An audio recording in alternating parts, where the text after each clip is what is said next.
I am a proud board member for Texas Alliance for Life and for Pflugerville Pregnancy Resource Center, and it is such an honor to be here with you to share my story in our great state of Texas, my home state, my hometown of Austin, a state that values and fights for life because of voices like yours. Thank you so much for being here.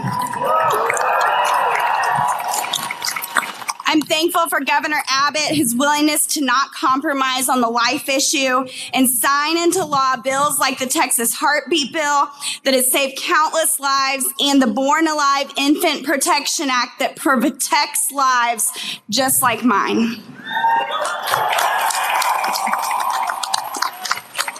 Right now in Texas, people just like you and I are walking around as people who have been affected by abortion in some way. And honestly, I never really let that sink into my mind or into my heart for so long, not until I realized that I was one of those people who had been affected by abortion. Maybe you're someone like me who for the majority of my life never heard of a baby surviving an actual abortion procedure. And that's why I'm here to share my experience with you today. As an adopted child, I grew up in an incredible home. My parents, who raised me in the most loving way, are here with me today.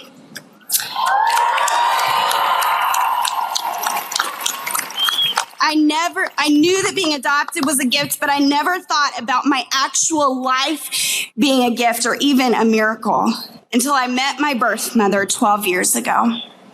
I thought meeting my birth mother would answer questions for me like why I had been born at 3 pounds with dislocated hip and club feet and had experienced a lifetime of physical complications.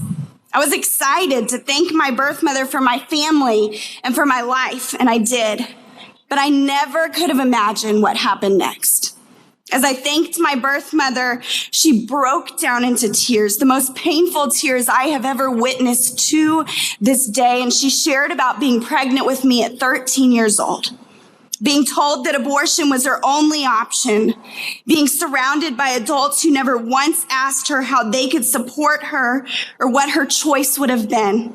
Instead, she was forced to have a D&E dismemberment abortion that successfully aborted my twin, but miraculously spared my life.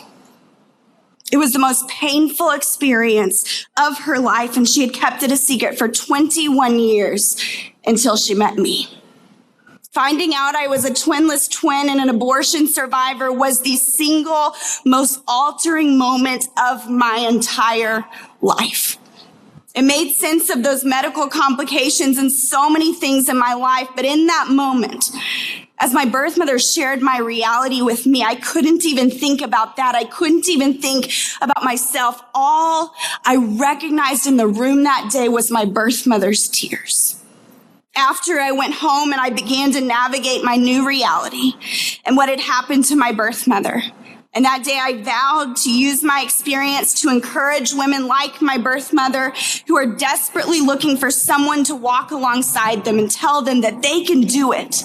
They are strong enough. They are worthy of being supported like people like us. I realize that my existence defies the narrative that abortion supporters use because my very existence, my very humanity exposes the humanity of the unborn child that we are marching for today.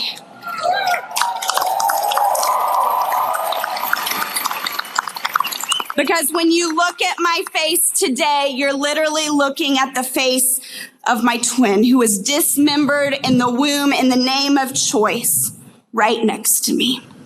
My life is a window to the womb, and I believe that God gave me my story for such a time as this, for such a year as 2022, with all of the possibilities that are ahead of us in this historic year.